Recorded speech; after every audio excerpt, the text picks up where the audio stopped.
क्या कहना चाहेंगे इस तरह की वीडियोस? जो मणिपुर की पहली चीज तो मणिपुर के अंदर जिस तरह के हालात पिछले कुछ महीनों से बने हुए हैं और केंद्र सरकार खासकर प्रधानमंत्री जी ने इसके ऊपर कभी कुछ भी नहीं बोला, ये बहुत चिंताजनक है। कोई कार्रवाई नहीं की गई इस बारे में। और कोई दूसरी चीज, जो कल वीडियो पूरा वायरल हुआ जिसमें दो बहनों को जिस तरह से निर्वस्त्र करके उनको परेड किया गया और उनके साथ सामूहिक तौर पे गलत काम किए गए, उससे पूरा देश की आत्मा झकझोर दी है उन वीडियोस ने। पता चला कि वो वीडियो अभी के नहीं है, 2.5 महीने पहले के हैं और 2.5 महीने के अंदर वहां की सरकार ने इस बारे में कुछ भी नहीं किया। ये बेहद शर्मनाक है, ये क्रिमिनल है, ये आपराधिक मामला बनता है। मैं बेहद दुख के साथ मुझे कहना पड़ रहा है कि इसके लिए मणिपुर सरकार और केंद्र सरकार दोनों जिम्मेदार हैं। अक्सर देखने में आया है कि इस तरह के जब भी कभी देश में वाकया होते हैं तो प्रधानमंत्री जी चुप्पी साध लेते हैं। ये एक कमजोर लीडर की निशानी है।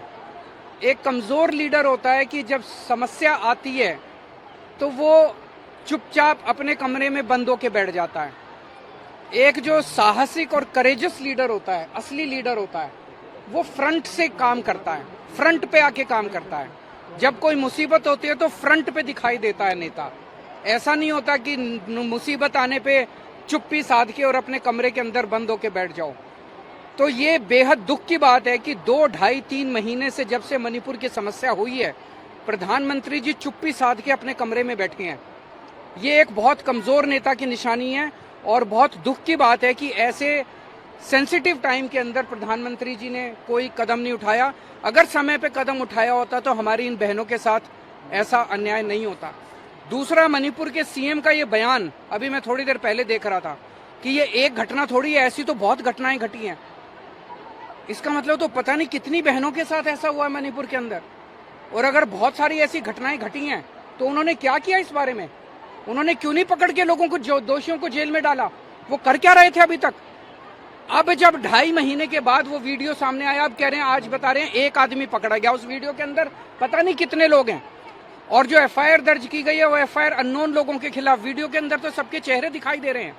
तो ये सरकार की बिल्कुल क्रिमिनल, जो भी कह लीजिए, कॉन्स्पिरेसी, नेग्लिजेंस, उसके अंदर कल्यूजन, जो भी कह लीजिए, लेकिन पूरे देश की आत्मा को इस इंसिडेंट ने झकझोर के इस्तीफे की मांग की जा रही है वहाँ के सीएम की। क्या आप भी मांग करेंगे उनको इस्तीफा देना चाहिए? क्योंकि पहले भी वो पेशकश कर चुके थे उनका सीएम जो इस्तीफा। मेरा सबसे पहला है कि मणिपुर के अंदर शांति बहाल की जाए, जैसे भी की जाए, जिस भी तरीके से शांति बहाल की जाए।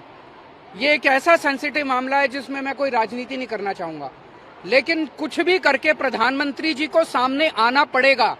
कमरे के अंदर चिटकनी मार के बैठने से प्रधानमंत्री, देश का प्रधानमंत्री, अगर देश के अंदर समस्या चल रही है और अंदर कमरे के अंदर चिटकनी मार के बैठ जाएगा तो फिर देश कहां जाएगा? कौन संभालेगा देश को? प्रधानमंत्री जी को सामने आके और इसकी जिम्मेदारी लेनी पड़ेगी और कुछ ना कुछ कठोर और इफेक्टिव कदम उठाने पड़ेंगे।